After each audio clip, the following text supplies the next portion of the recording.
conosco nessa noite e que possamos passar a mensagem de vida, que hoje não é do Evangelho, hoje é do Livro dos Espíritos, ok? Mas queria lembrar uma coisa. No dia de palestra, no dia de centro, eu converso muito com as pessoas. Eu estou há muitos anos na doutrina, estou desde o dia 13 de março de 1984, a maioria que não era nem nascida. E realmente a gente fica contente de poder ir numa casa de oração, ver as pessoas, conversar com as pessoas e principalmente saber que nessa casa nós estamos aqui encarnados e desencarnados. E nós falamos para os encarnados e para os desencarnados. Muitas coisas que a gente fala às vezes não está nem aqui no papel. Vem. E vem porque o plano espiritual é que dirige o trabalho. A gente é um mero falador. E dentro dessa coisa de ser alegre, de estar contente, né? A gente acorda de manhã, já poxa, tem aquele compromisso, que legal. A gente se assemelha a quê? É uma criança, não é? A alegria da criança. Vocês já viram o recreio? Como é que é? Então eu tenho duas historinhas de criança para contar para vocês. A primeira a professora, ela ia substituir a titular, ela era substituta, professora substituta. Recém-formada, tem professora aqui? Nenhuma professora? Uma professora. Há duas. Eu também sou professor. E ela então chegou com o gás todo na escola.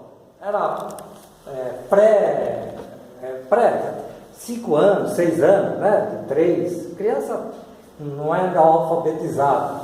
E ela chegou com gás, tinha se formado e tal, e queria ensinar matemática para as crianças, números, aritmética. Então ela chegou, e aí ela viu lá uma das meninas, a Mariana, ela era maiorzinha.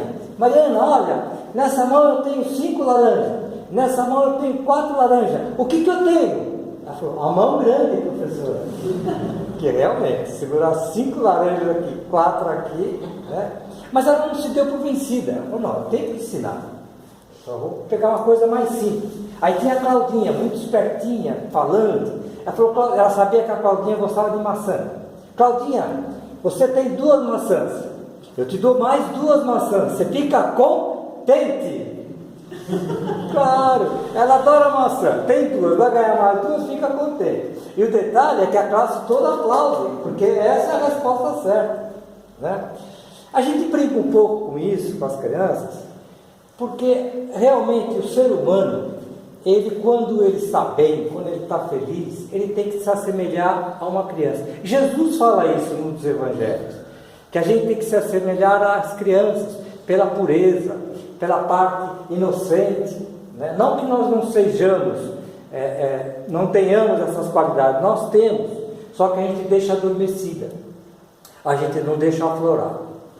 Até porque no trabalho, às vezes no ambiente de trabalho, se uma pessoa é muito alegre, tem chefe que não gosta, é proibido ser alegre, é proibido abraçar, é proibido dar um beijo de recepção. Então, nós espíritas, de um modo geral, somos alegres.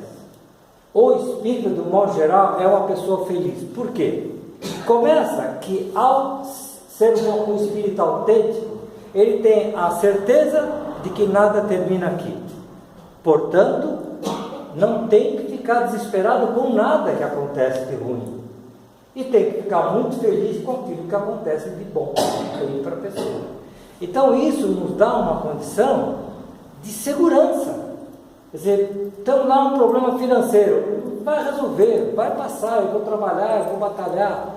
Tem lá um problema de saúde, igualmente, a medicina está avançada, vamos resolver. Tem lá uma pessoa que faleceu, olha, faz parte do processo. Há uma lei, isso não é uma lei espírita, isso é uma lei da ciência que comprova, física, que tudo que nasce, vive e morre, tudo que é matéria, nós somos matéria, enquanto carne, né? Mas nós temos o espírito encarnado. E é isso que nos dá essa confiança de seguirmos, de trabalharmos e de sermos, assim, luz para o mundo. E não só o espírita, os espiritualistas do modo geral, os religiosos que têm essa coisa a mais do que a carne, também fornecem isso. Então, no Livro dos Espíritos, esse livro aqui, maravilhoso, é o primeiro livro da doutrina. Kardec lançou esse livro no dia 18 de abril de 1857. Em abril agora, dia 18, fez 166 anos. Alguém pode dizer, puxa Paulo, quanto? Bastante. Não é não. Se você for ver a época da humanidade, se você for ver a vinda do Cristo há 2000 anos, a doutrina espírita está nascendo agora. Ela ainda não é conhecida mundialmente. E ela é redentora, ela é esclarecedora, né? Eu, sempre que tenho uma oportunidade de falar numa palestra, eu digo para as pessoas, estudem a doutrina. As casas espíritas dão cursos, é muito bom. Os cursos são gratuitos, quer dizer, basta você ter boa vontade. E naturalmente, se puder, não só assistir a palestra, mas ler um pouco sobre a doutrina, é muito importante. Vocês vão ver que vai ajudar muito, até porque, nós vamos falar aqui, a doutrina faz você repensar a sua vida. Então, uma das coisas que é uma palavrinha mágica na doutrina é reforma íntima. O que significa isso? Eu me reformar, eu ser melhor do que eu sou agora, cada dia melhor, cada dia me corrigindo daquilo que eu não faço bem feito. Então, alguns autores falam da doutrina dos espíritos não como religião, mas como doutrina, né? E a doutrina espírita, eu vou retroceder um pouquinho antes de falar do livro dos espíritos. A doutrina, ela se fixa num tripé: filosofia, ciência e religião. Essa religião é fé. E esse tripé, né, que dá, vamos dizer assim, a segurança para a gente estudar e para a gente trabalhar dentro da doutrina. Ela tem 5 aspectos que são básicos, a gente fala, são princípios fundamentais. Todo pensamento filosófico tem que ter uma base, e essa base do pensamento filosófico da doutrina espírita número 1, existência de um Deus único. Ele é imutável, ele é imóvel, né? Ele é eterno. Cuidado! Quando a gente fala eterno, para entender as palavras, eterno significa sempre existiu e sempre vai existir. Ou seja, não tem início, meio e fim, ele sempre existiu. Isso é Deus. O homem é eterno. Cuidado, o homem não é eterno, o homem é imortal. Porque esse espírito foi criado por esse Deus único, imutável, imóvel. Então, um atributo de Deus não pode ser um atributo do ser humano. Então, o ser humano é imortal. E ele vive uma eternidade, se você quiser usar o termo para dizer que não vai acabar. Mas ele não é eterno. Ele não existiu antes de Deus. Deus é que existiu sempre antes, né? A segunda, a imortalidade da alma. Esse é o segundo aspecto. Ou seja, uma vez o espírito encarnado, ele é imortal. Quem estuda a doutrina, e eu quero aconselhar vocês para estudar, vão entender bem essa questão, né? Porque a primeira pergunta que a gente fazia quando foi estudar a filosofia espírita era quando que começa o espírito? Quando nasce o espírito? Então, a resposta fica para vocês pesquisarem, para vocês estudarem. É muito lindo o processo, né? Você parte do princípio. Tem o princípio inteligente, o princípio matéria. O princípio inteligente precisa da matéria para a eletrificação, para poder praticar as coisas. E a matéria, o espírito ela não é nada, ela é inerte. Por isso que quando nós perdemos a vitalidade, o fluido vital, nós morremos, e o espírito continua. Terceira base, a imortalidade, a reencarnação através de sucessivas vidas. Então a reencarnação, gente, é uma bênção, porque você fala assim: bom, eu estou aqui, eu moro num país africano, numa tribo, eu não tenho acesso a nada, eu sou uma pessoa pobre, não tenho condições de estudar. Que vida é essa? Enquanto lá o europeu, ou alguns países asiáticos, as crianças com 5, 6 anos já sabem ler, escrever, computador, enfim. Por quê? Eu não sou filho de Deus, então? Não. Então a reencarnação vai mostrar tudo isso, vai explicar. Quarto, o esquecimento temporário de vidas. Olha que bênção que Deus nos dá. Esquecer o que nós fizemos na vida pregressa. Porque você já imaginou o casal? Ele saber o que ela fez para ele, ela saber o que ele fez para ela, o filho saber o que a mãe fez, você saber o que o vizinho saber que você prejudicou, o chefe que você prejudicou, ou foi prejudicado por esse chefe e agora ele é meu chefe. Quer dizer, ao apagar a nossa memória enquanto encarnado, é uma bênção. Por quê? Nós podemos reescrever a nossa vida. Chico Xavier falava que a vida é uma folha em branco, você escreve do jeito que você quiser, você é dono das suas ações.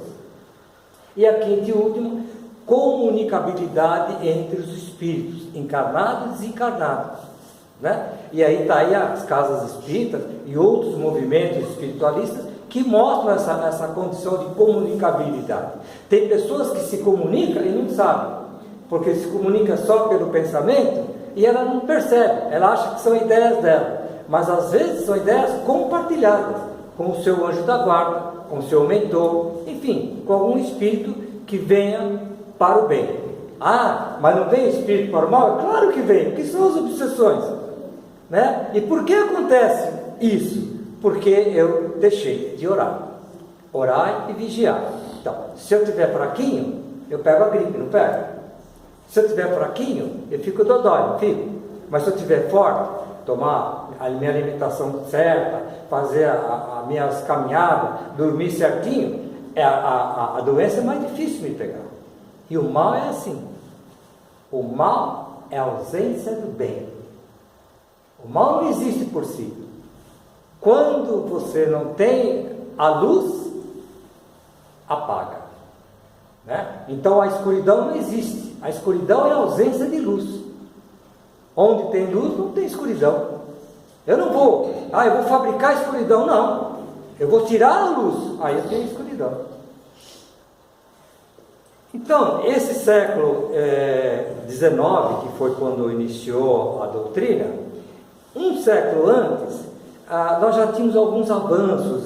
O pessoal começou a reconhecer a química como uma ciência, né? Antigamente as coisas eram na base da alquimia, sabe? Era na base do farmacêutico, de fazer formulinha. Quer dizer, a química ganhou status no século XVIII, um século antes da doutrina. Mas houve descoberta dos gases de hidrogênio. Um químico, Joseph Priestley, ele conseguiu isolar gases, dióxido de nitrogênio e uns nomes complicados. Quer dizer, só para mostrar para vocês o que era o mundo, né? Hoje nós temos um botãozinho que se aperta, acende a luz. Você tem uma maquininha que se aperta, o alimento esquenta. Você tem outro que aperta, cozinha o alimento, cozinha sem óleo, sem azeite.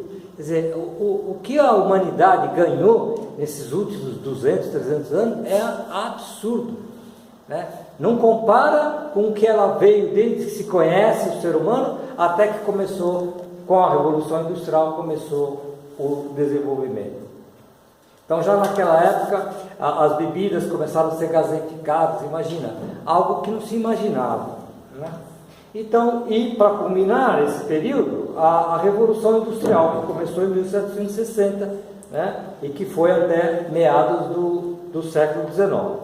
Então, no século XIX, Na Europa, costumava-se, na época, foi a era do iluminismo. O ser humano achou que, não precisamos de Deus. Para quê? Deus não precisa, nós somos capazes.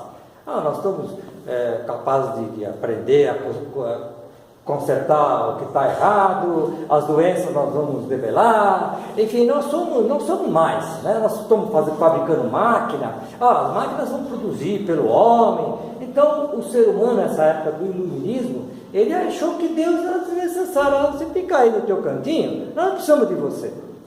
Um erro, né? Porque, aliás, tudo isso que nós fazemos é por conta da benesse dele, né? Ele que nos dá essa condição de a gente poder fazer tudo isso. Então, nessa época também, até foi contemporâneo de Kardec, apareceu a teoria darwinista. Acho que vocês conhecem, né? Darwin, ele entrou com um estudo que ele falava assim, que o homem foi evoluindo, né? Então ele veio lá dos primatas, veio do mundo animal e passou a ser hominal. Então ele era animal, passou a ser um animal homem, porque nós somos animais também, né? Nós temos uma complexão física, orgânica, muito parecida com a dos animais. Há órgãos de animais que, segundo a ciência, pode ser transplantado do ser humano. A insulina, por exemplo, ela é retirada do porco, do animal. Então, na época, principalmente a Igreja Católica, não aceitava de jeito nenhum, achava que era uma heresia dizer que nós evoluímos do macaco, digamos assim, né? Mas, com isso, onde que o Darwin apontou o dedo e machucou as religiões da época, a religião da época, foi na questão Adão e Eva. Porque, peraí, então, Adão e Eva não existiu? Não. Para a doutrina espírita, não.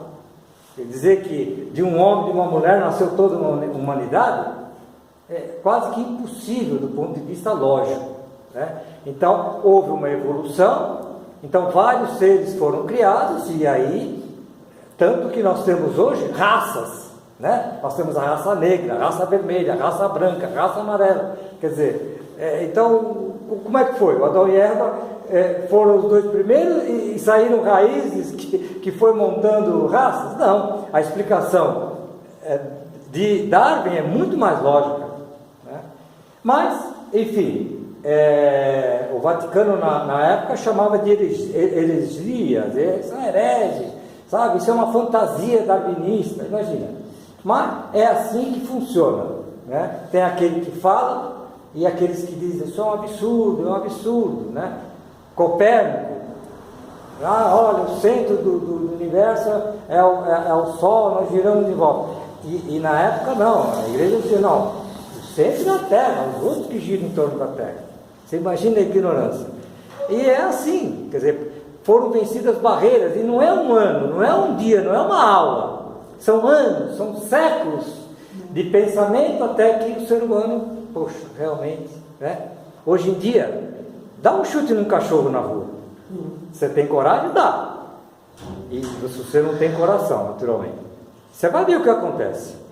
Judia de um cachorro dentro da sua casa, vai ver o que os seus filhos vão fazer com você. Então, não tem mais essa.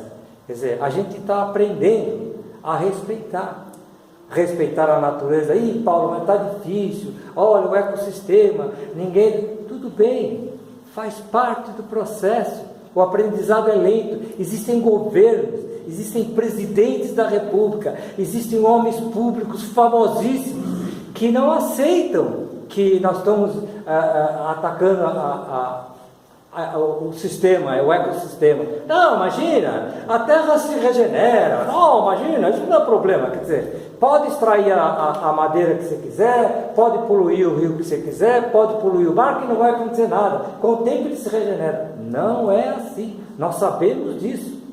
Mas é um processo lento. São anos, décadas, séculos para o povo entender, e aí a coisa vai mudar.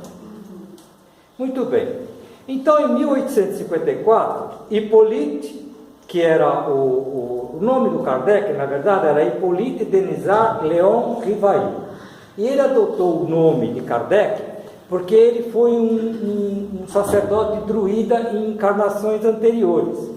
E ele, para não usar o nome dele, porque ele era um professor, cientista, tinha livros, ele não queria que confundisse. Até porque ele dizia, essa obra não é minha, essa obra é dos Espíritos. Então ele assinou como Allan Kardec, que era esse nome que ele tinha.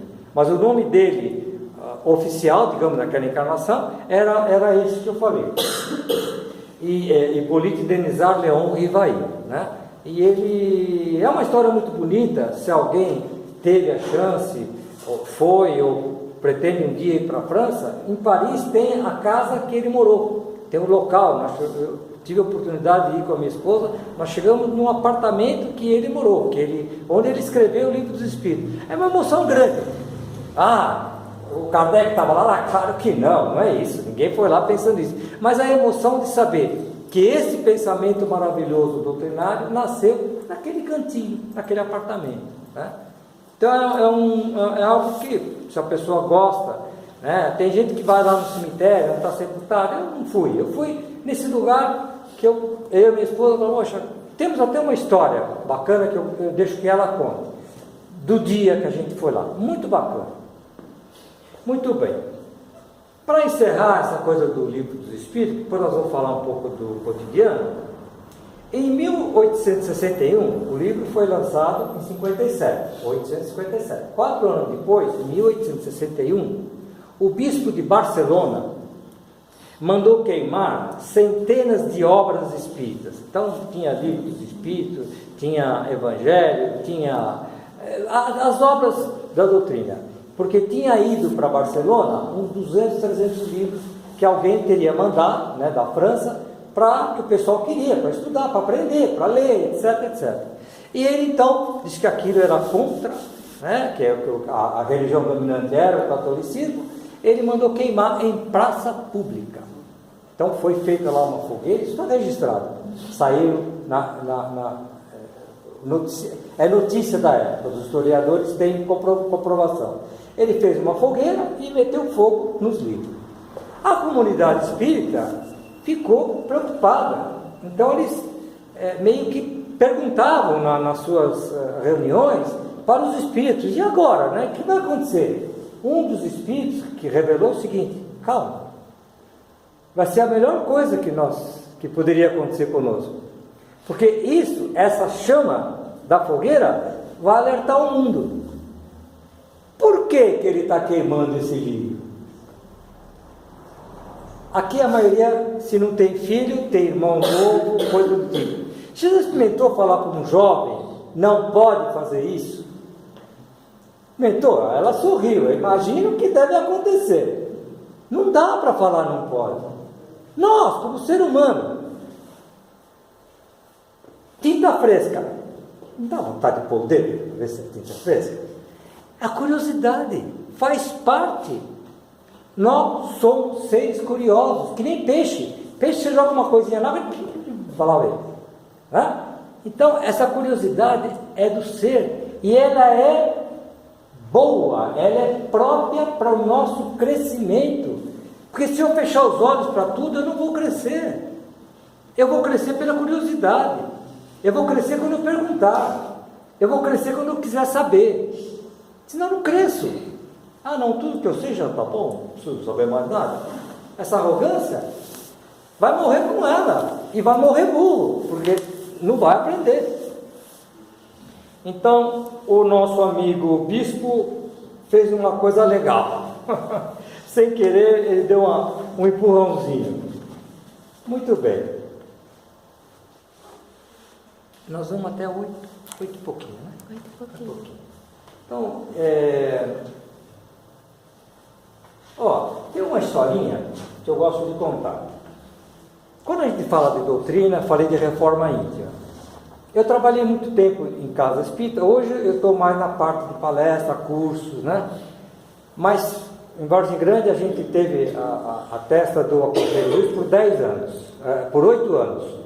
3 dois mandatos de 3 e 2 coordenando o grupo. E eu vi muita gente que chegava na casa espírita, primeiro, queria ver do milagre, queria saber, eu posso receber uma mensagem do meu pai, do meu irmão, do meu filho, da minha mãe, do meu avô, da minha avó? Eu brincava, olha, o Chico Xavier uma vez respondeu isso dizendo o seguinte, olha, o telefone só toca de lá para cá, daqui para lá não dá para fazer chamada. O Chico brincava desse jeito. E muita gente, às vezes, ao fazer o DEPOI é Departamento de Orientação Espiritual, é aquela conversa amiga. A pessoa estava desnorteada, até às vezes por um fato de ter perdido um ente querido, ou um emprego de muito tempo, enfim, uma situação crítica, familiar ou de doença, e ela estava meio desesperada, procurava a casa espírita. Então, uma das perguntas que eu fazia para essa pessoa é isso: o que você quer da vida? Para onde você quer ir? E essa historinha, eu conto, o Mário Cortella fala muito disso. Ele fala, qual é a vida que você quer?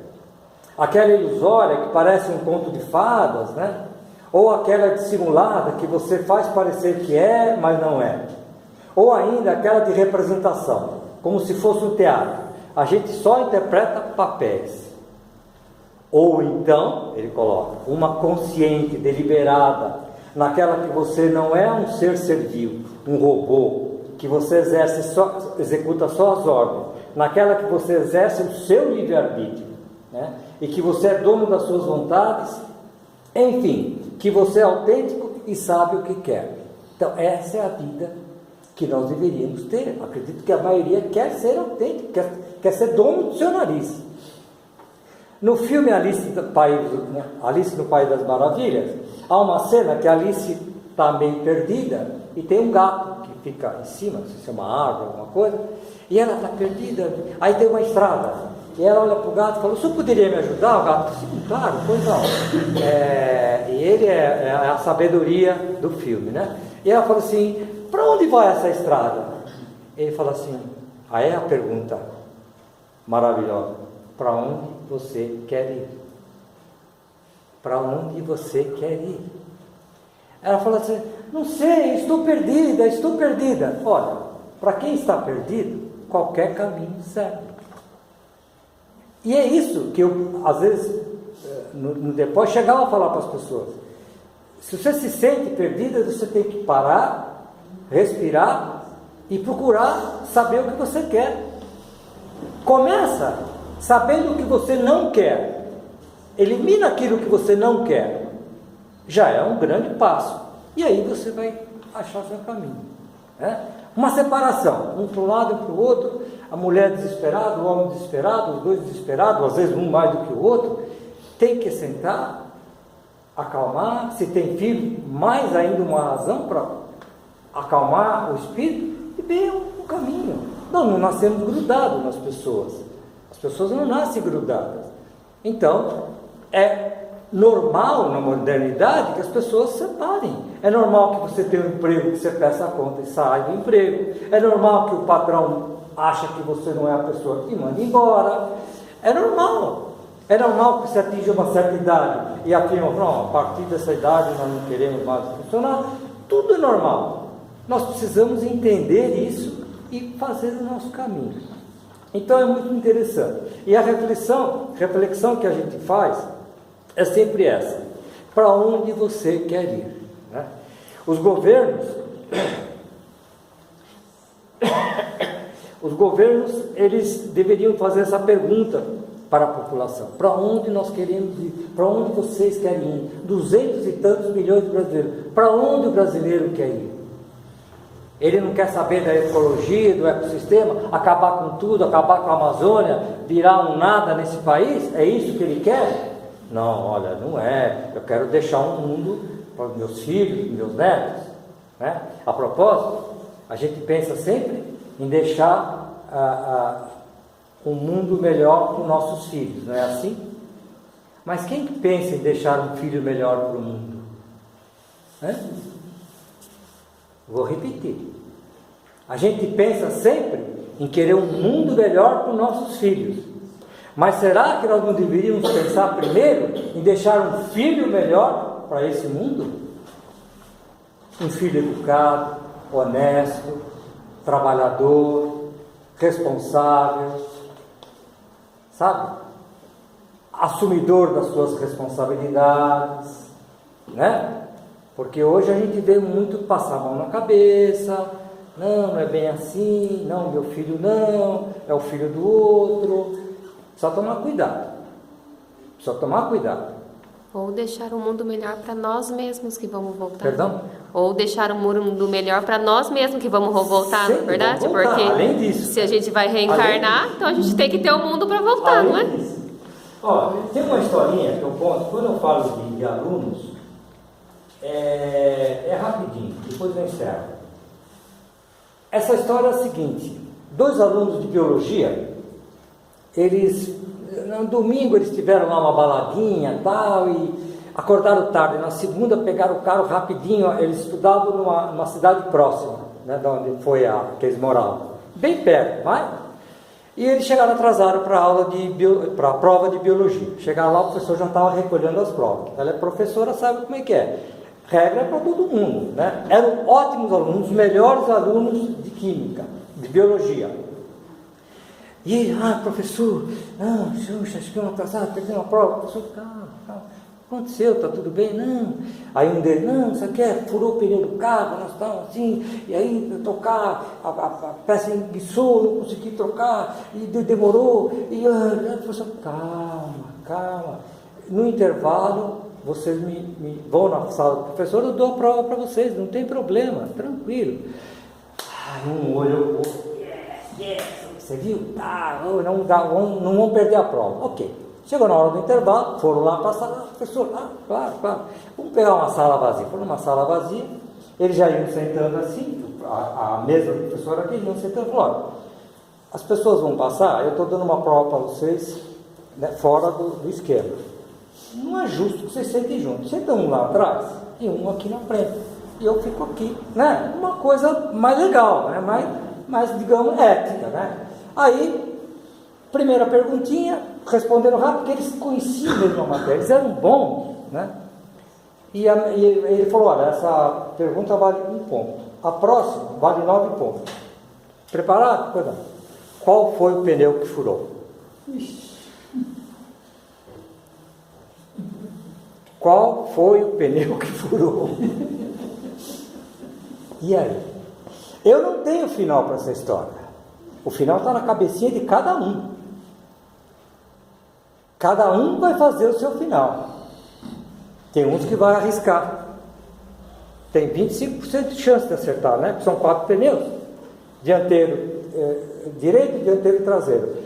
Dianteiro direito, dianteiro esquerdo. Traseiro direito, traseiro esquerdo. Quer dizer, então tem uma chance, né?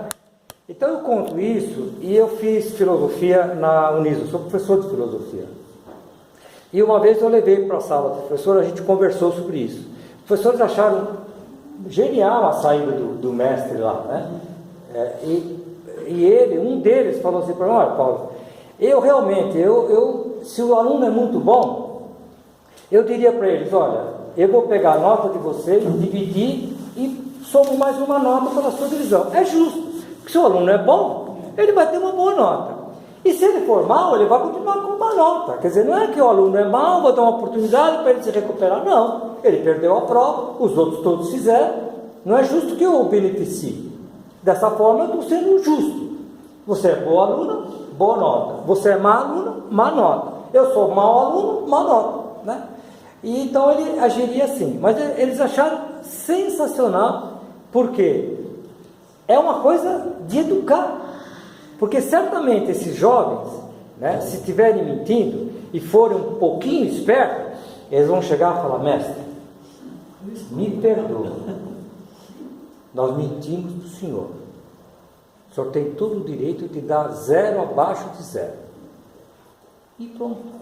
Pode ser até que isso dissesse para ele, não vou prejudicar, eu vou dividir a nota, enfim, né? Ou numa próxima prova, a nota que você tiver, eu dou em dobro. Algo do tipo. né? Aí cada professor vai ter a sua... Mas eu conto isso para a gente pensar na nossa vida. Tem um cara que escreveu, ele fala assim, eu até vou achar aqui, ele fala uma coisa interessante, ele fala que a gente deve dizer sempre a verdade, porque mentir dá muito trabalho. E é verdade. Marido que mente para a esposa, esposa que mente para o marido, filho que mente para os pais, para a mãe, pais que mentem para os filhos, enfim, família que... Não é uma péssima coisa a gente fazer, contar uma mentira, porque você não vai dormir sossegado, principalmente quando tem outras pessoas envolvidas. O que foi que você falou para ele? O que foi? Porque aí eu tenho que repetir a história dela, e se passam uns meses, eu tenho memória fraca, eu posso esquecer o que eu falei. Então a verdade é sempre o bem maior, porque você falou a verdade. Se você é culpado, paga. Nada mais justo. O processo criminal que nós vivemos é esse. Eu cometi o crime, eu tenho que pagar. Não adianta mentir, não adianta inventar prova. E olha, para o espírita, pior ainda, porque ele sabe que não acaba aqui, e se ele não resolver a questão aqui, ele vai lá e volta com esse mesmo problema. Não vai resolver enquanto ele não acordar. Muito bom. Nós vamos encerrar. O tema dá para a gente falar algumas aulas, mas o tempo é o Senhor das nossas ações, né? Então nós temos 3 mensagens. O anjo mendigo, por que as pessoas gritam, e o terceiro eu não sei. Eu faço parte. Então são 3 temas. O anjo mendigo, eu faço parte, e por que as pessoas gritam. Qual que eu mostro hoje? Porque as pessoas gritam. Eu não ouço. Porque as pessoas gritam. Por quê? As pessoas gritam. Porque as pessoas gritam. Muito bom. Então vamos ler. Por que as pessoas gritam? Perguntou um pensador indiano. Os seus discípulos que estavam em sua volta. Por que as pessoas gritam quando estão aborrecidas? Fez a pergunta. Ele falou assim: nós gritamos porque perdemos a calma, um deles disse. Aí o mestre falou assim: mas por que gritar quando a outra pessoa está do seu lado? E questionou novamente o pensador: por que as pessoas gritam quando estão aborrecidas? Aí o outro arriscou: bom, na verdade nós gritamos porque nós desejamos que a outra pessoa nos ouça. Aí o mestre voltou a perguntar: então não é possível falar em voz baixa? Várias outras respostas surgiram, mas nenhuma convenceu o pensador. Então ele esclareceu: você sabe por que grita uma pessoa quando está aborrecida? O fato é que, quando as pessoas estão aborrecidas, seus corações se afastam muito. Então, para cobrir a distância, precisam gritar para poderem escutar-se mutuamente. E, quanto mais aborrecidos eles estiverem, mais forte terão que gritar para ouvir um ao outro, através da grande distância que vai se formando. Já viu a briga de casais, a discussão de casais? Um grita mais que o outro. Mãe e filho, quando discute, pai e filho, 2 irmãos, 2 pessoas, 2 amigos. Bom, por outro lado, o que sucede quando 2 pessoas estão enamoradas? Elas não gritam, falam suavemente. E por quê? Porque os seus corações estão perto, estão juntos, estão na mesma frequência. E por quê? Porque os corações, a distância entre eles é muito pequena, e às vezes estão tão próximos seus corações que nem falam, apenas sussurram, né? E quanto maior o amor, quanto o amor é mais intenso, não se necessitam nem sussurrar, apenas se olham e basta, seus corações se entendem. Quando duas pessoas se dão bem, olhar, não precisa. Um casal, quando está tudo tranquilo, um olha o outro, sabe o que o outro está pensando. Às vezes está numa reunião e alguém fala uma coisa, um olha para o outro, sabe o que o outro está pensando. Vamos falar, não vamos falar, vamos ficar quieto, né? E isso acontece quando duas pessoas que se amam estão próximas. Por fim, o pensador concluiu: quando vocês discutirem, não deixem que os seus corações se afastem. Não digam palavras que os distanciem mais, pois chegará um dia em que a distância será tanta que não mais encontrarão o caminho de volta. Essa é a mensagem por que as pessoas gritam. E o Deepak Chopra diz assim: abra o seu coração hoje, porque senão um dia um cardiologista vai fazer por você e você não vai gostar nada. Dá esse papel. Bom, como? Dá esse papel para mim. Você não quer que eu... bom, pode ficar, mas a ideia é... Não, eu não tenho, eu tenho outro. A ideia é fotografar, eu passo por o Olívio, e aí o Então Olívio... deixa, depois o livro passa no grupo para mim. Ah, ok. Então ele pode ser assim? Porque lá no aconchego eu faço isso. Quando o pessoal quer... E se vocês quiserem, eu posso até tirar uma cópia da outra também. Não, isso não tem aí é problema. legal. Isso é Ok. legal. Muito bem. Alguém está fazendo aniversário hoje? Esse mês foi de aniversário de todo Quem? mundo. Você faz? Não, a Regina também. Não, a Darlene também, ó. Ela fez depois que eu. Ela fez segunda-feira, ó. Ela fez Eu tô mais velha Hoje que ela de ninguém fez. aniversário. Hoje só você. O mais próximo é o seu. Isso. Eu acho. Então você ganhou o livro dos Espíritos.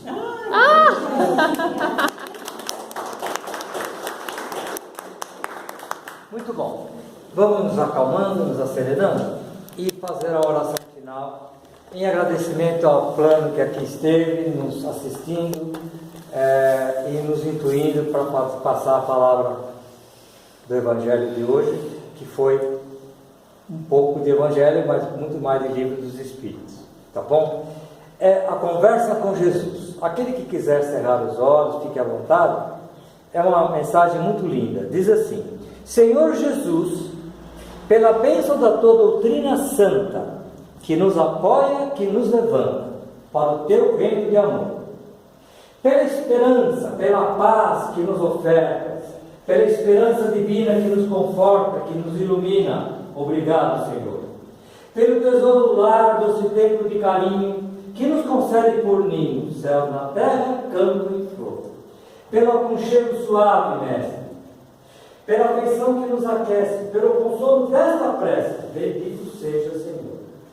Pelo tesouro sublime de graças da natureza, pela beleza do mar, do jardim e da cor, pela fonte que entretece poemas de melodia, pelo pão de cada dia, obrigado, Senhor. Por tudo que nos reserva, a luz de cada momento, eis o nosso agradecimento por tudo. Seja o que for, vivemos, Jesus querido, na alegria de encontrar-te, dizendo por toda parte, bendito seja, Senhor. Obrigado, Senhor, agora e sempre, e que assim seja.